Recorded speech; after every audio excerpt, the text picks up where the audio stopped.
Why am I not a Muslim? That's a question that's often put to me by Muslim friends, especially when people find out that I have a PhD in Islamic studies, that I've spent 25 years studying Islam, that I read the Quran in Arabic, and so on and so forth. You see, Islam stands on two pillars. It stands on Muhammad, and it stands on the Quran. If the claims made by Islam about Muhammad and the Quran stand up, then Islam looks fairly persuasive. But I would say they don't stand up. The earliest biography we have of Muhammad was written by a gentleman called Ibn Ishaq.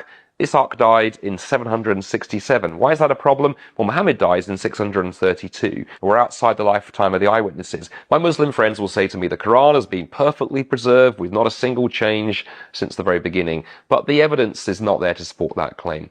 So I have huge questions about that second pillar of Islam. I think it's very shaky. I think Muhammad doesn't stand up, and I don't think the Quran stands up either.